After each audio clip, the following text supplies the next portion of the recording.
6 p.m. right here in Douala. Good evening, dear televiewers. Thank you so much for joining me on today's edition of the 6 p.m. primetime newscast. We are broadcasting live from the economic capital city, Douala. First, our major stories. After his derogatory statements on how natives of Tokombere have gotten juicy positions at the National Assembly from the hands of Anglophones and Bantu representatives, Bukar Abdurrahim, Director of Cabinet at the National Assembly, gets sacked from his position. The native of Tokombere had been widely condemned for his derogatory utterances. And we'll equally take you to the southwest region, where students of the University of Boya expressed disgust over the recent changes in the criteria of receiving the presidential grant. According to them, age shouldn't be a reason why some students should be sidelined from benefiting from the presidential grant. They described the decision of the Vice Chancellor as discriminatory, while warning that it will have an impact on the academic community. You'll be getting the reactions of some of the students in today's edition of the news. Those are major stories. Stay with us for details and more.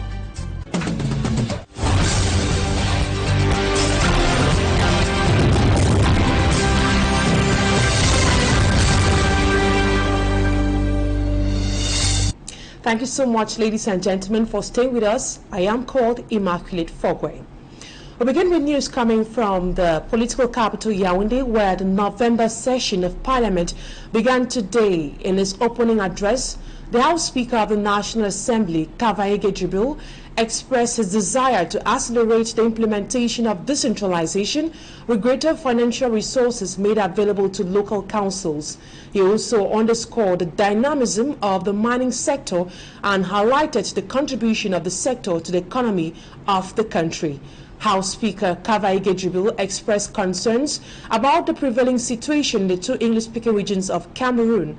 He raised the need for urgent restoration of peace and normalcy in the two regions so as to avoid atrocities like the one that recently was recorded in Egbeko village, that is in Manfei, southwest region of Cameroon, where at least 27 people were killed and several homes set ablaze by unknown persons. And away from that, we'll still talk about news connected to the National Assembly. The dismissal of the Director of Cabinet by the Speaker of the National Assembly of Cameroon has extended the serial of controversies that surrounded his position and public declarations. While he's reported to be staging an administrative resistance to his dismissal, Cameroonians believe that his dismissal has a direct link with a controversial video of him released lately in the country. Fomi Armstrong Sanda has the details. We seized the position of special advisor from a native of Cholere. We seized from an Anglophone from Bengu in the northwest region the position of treasurer of the House Speaker and gave it to Manazaki. This declaration by the now former Director of Cabinet of the Right Honorable Kavaige Jibril, Speaker of the National Assembly of Cameroon, is believed to be the act that cost his job. His outing, captured in an amateur video at a public event in his Tokombere subdivision of origin of the Fanot region, suffered a serious backlash from constituted groups and the Cameroonian public calling for his dismissal. In one of such calls, members of parliament from the northwest region of Cameroon condemned his statement, qualifying it as stigmatizing and violating the concept of living together. The members of parliament say his blatant manifestation of hate unveils the consistent marginalization which they have been facing at the National Assembly. In a memorandum to the House Speaker, the members of parliament from the northwest region say they have been consistently sidelined in the numerous appointments in the administration of the National Assembly, the recruitment of staff of the lower chamber, and in all the statutory and other missions of the House. The memorandum called for the House Speaker to consider the numerical strength of the Northwest region with 18 seats, making up 10% of the House in the representation of Cameroon. The many calls for the dismissal of Abdurrahim Bukar found favor on Thursday, November 9, 2023, when a decree from the House Speaker, Honorable Kavaige Jibril, replaced him with Kamsulu Hakimi. Bukar, however, seemed not to want to leave without a fight Another document attributed to the Speaker of the National Assembly has been published, debunking the 9th November 2023 decree. We leave Yaoundé, the political capital, to Boya, chief town of the southwest region, where aggrieved students of the University of Boya are expressing concerns on the recent memorandum signed by the Vice-Chancellor, Horace Gomo. They say age precision should not be part of the presidential grants criteria. Meantime, the Kate Excellence Award has been given to meritorious students of the University of Boya. A.C. Lucy Lengo has the details. Hundreds of students from the University of Boya are expressing worries and are contesting the recent memorandum signed by the Vice-Chancellor. They are struggling to embezzle, taking food out of the mouth of those who didn't even have any food. There are people collecting which their age and their performances are below. The memorandum outlines the criteria for eligibility for candidates for the Presidential Excellence Awards. It is as follows. Undergraduate students should be 22 years and below, master's students who are 25 years and below, PhD students who are 30 years and below. The students see this as unfair, and age precision is a limitation to the presidential grant. There's no way that the government, that the head of state, would discharge a particular sum of funds and they come and start allocating age restrictions, age limit to collect the funds that the government has provided for those who work. Older students in the undergraduate level who are above the age of 22 consider the Vice-Chancellor's decision to be biased. A lot of students that have actually exceeded that age level that we're counting on this money to help them cope with their feeding allowances and other things. The Presidential Excellence Award is a yearly grant to meritorious students in all state universities, which was introduced in the year 2009. Students of the University of Boya are calling on the Vice-Chancellor to annul the decision. Meantime, over 1,000 students of the University of Boya as well had an Excellence Award of over 50 million francs CFA. The Kate Excellence Award seeks to encourage students in their various fields of studies. The fund is basically an excellence fund, which means the fund sets out to provide financial incentives to students who excel, who are in good standing in the university. Among the beneficiaries are the blind and other disabled students. We, the community of students with disabilities in the University of Boya, are extremely happy. It is coming at a time most University of Boya students have raised concerns on the criteria to a benefactor of the presidential grants. And now we talk something else. Over 400 commercial motorcycles have been retrieved from the hands of bandits. The motorcycles were stolen in Betwa East region of Cameroon. The installation of a global positioning system known as GPS on the bikes enabled a successful search operation. Smajic and Gabriel reports. The stealing of motorcycles in the East region remains the most common activity for the men of the underworld. Many of these stolen motorcycles or their spare parts have usually been shown by the elements of the public security after they were seized. To curb the rate at which motorcycles are being stolen, the global positioning system GPS installed on motorcycles has given satisfactory results. Through the use of GPS, they have caught many bikes in Garabulai, Betare Oya, right up to Central African Republic too. Thanks to the system we have installed, which we monitor from our office, the user also has the application in his telephone to control the movement of his motorcycle. For more than 2 years now, GPS has helped in the localization of more than 300 stolen motorcycles in the East region. Though it's a technical solution, the involvement of all is necessary. We can't just stop bikes from being stolen like that because we need to work harder. But for us to be successful, all need to put their hands on deck. Within Betwa, most of the bike riders are now called upon to secure their bikes with the use of the GPS. And now out of Cameroon, several people, most of whom are women and children, have been killed in the northern region of Burkina Faso by unknown individuals. The information was made public by state officials. Meantime, the presidential elections have been suspended in Madagascar. A roundup of this story with our reporter, Mala Glory. Videos circulating on social media shows the lifeless body of women and children that have been killed by unknown individuals. And reports confirm that close to 100 people have been killed on November 6th in the Zango village, 30 kilometers from North Bosa in the northern region of Burkina Faso. The real cause and those responsible for the attack has not been made public. And elsewhere, officials say Israeli bombardment has caused damage to more than 50% of housing units across Gaza.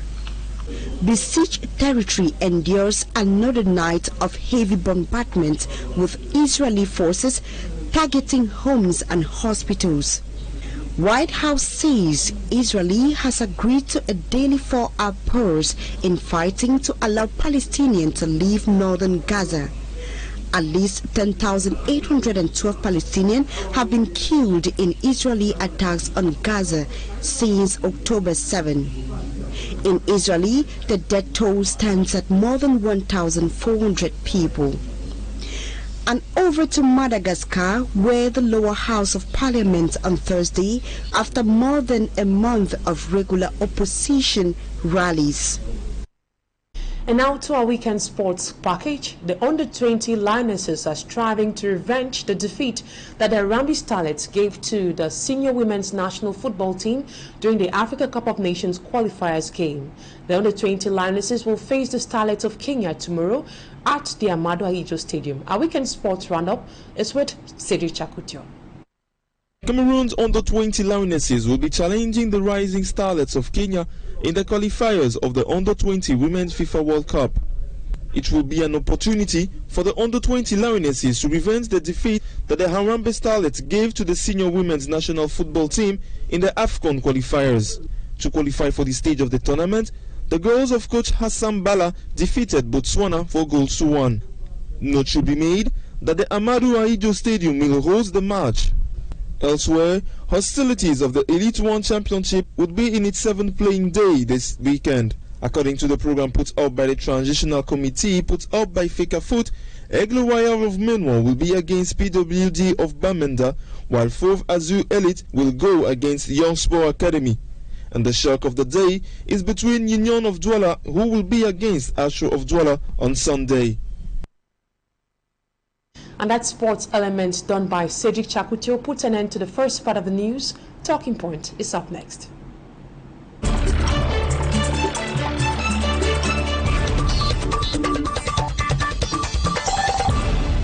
Thank you so much, ladies and gentlemen, for staying tuned. Tonight, I'll be receiving Barrister Kamwa Liman. He is a human rights defender and we'll be discussing on what happened in Egbeko. Good evening, Barrister.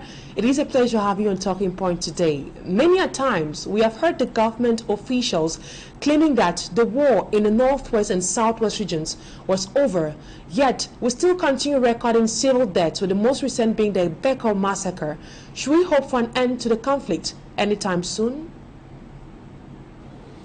Well, I think that we cannot claim that there is an end in hostilities in the northwest or southwest region, mindful of the fact that each time you see it goes a bit death and then comes back in full force, like what we just experienced of recent in Mamfi.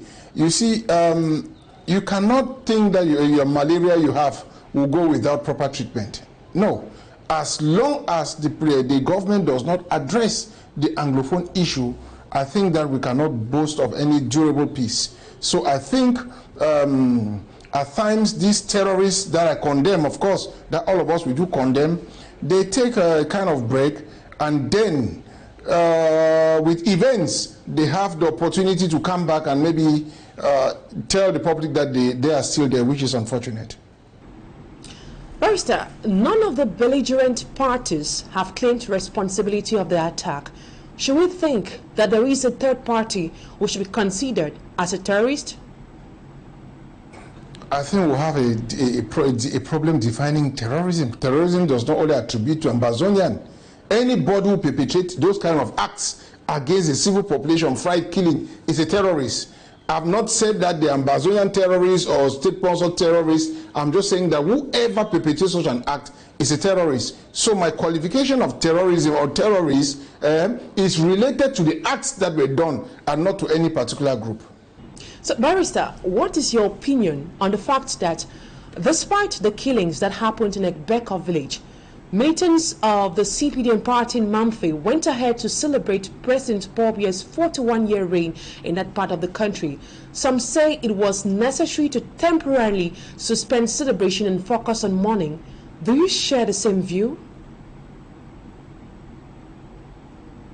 I think they ought not to have gone there in the first place, because if you look at it with all honesty and objectively, you say without mincing words that it is due, maybe due to the fact that these elites went to celebrate the 41st anniversary of President Paul Biya there, that brought this kind of attention of those terrorists, be they media, government or Ambazonian.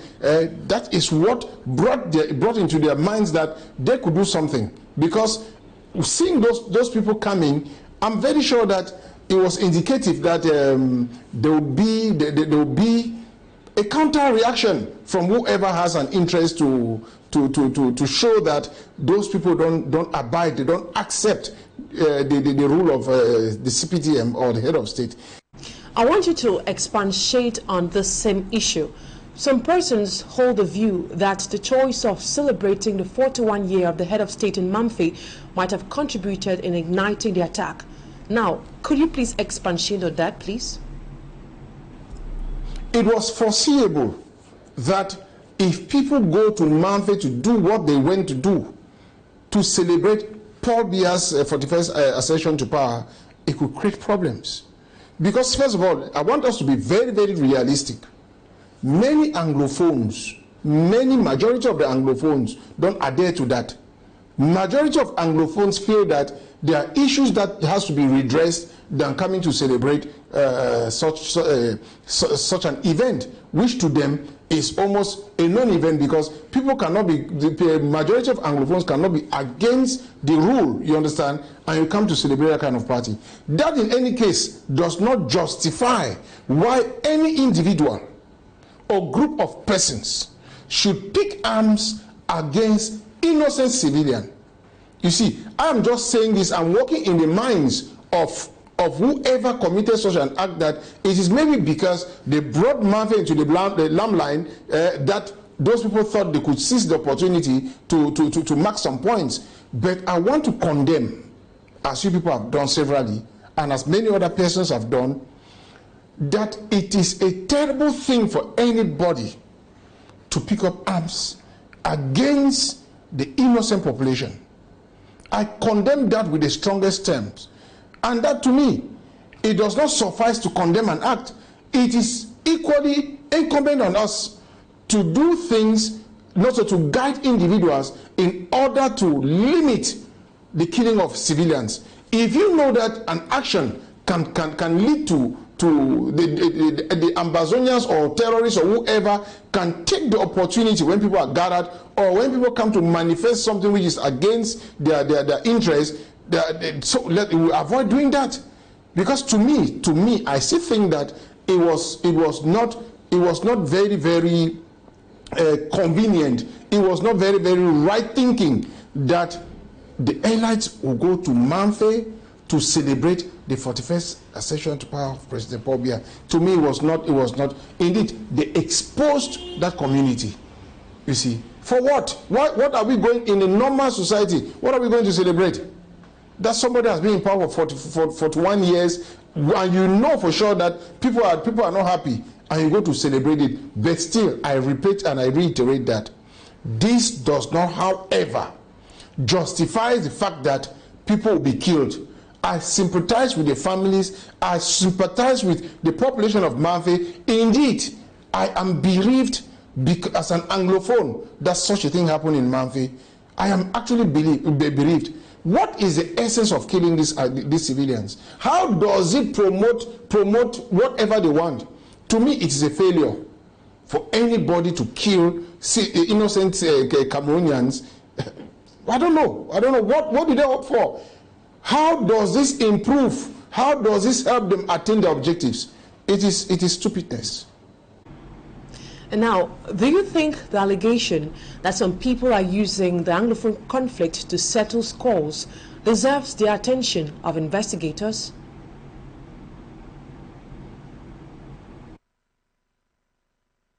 Oh yes, I do, because first of all, what is Anglophone problem? You need to start from there. And you see, I've come out severally to draw the attention of the government that there is something that can be done. Because when we talk of Anglophone problem, which particular problem are we talking about? I've said on instances that there are 3 schools, there are 3 schools of beliefs in Anglophone Cameroon. You have those who think that with decentralization, they're comfortable. We have those who think that they want federalism, like myself, and those who think that they need secession. I've made it clear that having secession, thinking of secession is not a feasible option, because no country will allow part of it to secede. And in all honesty, majority of Anglophones will not go in for secession.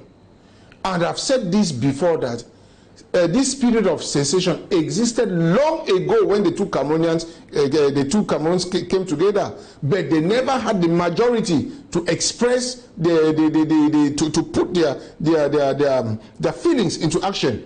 And then with the turnout of things in 2016, where government actually repressed Anglophones who thought of federalism, the third option came in, which was them. And so at the beginning, people thought they had a good agenda, maybe to help, but have discovered that it's a boomerang. It falls back on the civilian population. Whereas any group of persons passing for a group of persons intending to liberate a community will not fight against its members. You fight against the other party. But as I said, I condemn fighting in the strongest terms.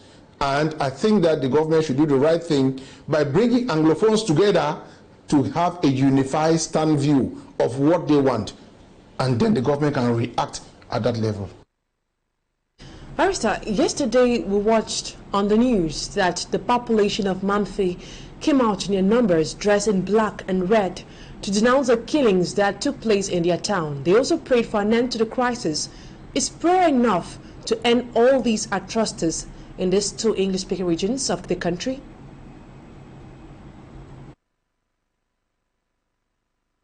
You know, there is a saying I keep telling people: God meets us halfway. God always meets us halfway. If you pray in your room that you want to have bread and you don't take steps to have bread, God will never give you the bread. So let us match up these prayers with actions. Yes, we should match up the prayers with actions. And then call on the head of state. Look, it takes just simplicity, honesty, and true love to end the Anglophone crisis. You know, at times you go to ask for forgiveness or to make peace, not because you are weak, because you know the value of peace. And I think that if there's anybody who should know the value of peace, who has a constitutional engagement for peace, it is the head of the state.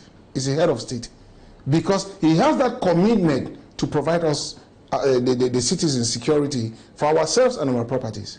So I think with those things, we'll be happy to see a more humane president, right, who acknowledges the fact that we have suffered enough and that they can have a political solution to the Anglophone crisis.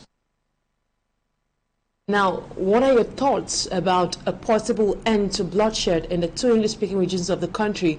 What will it take for durable peace to return in this part of the country? It takes maturity in the separatists for us to gain back peace. They need to be mature enough to know that the picking of arms, especially against civilians, does not help them in any way. They need that maturity. You see, then the government must do something. The government must do something.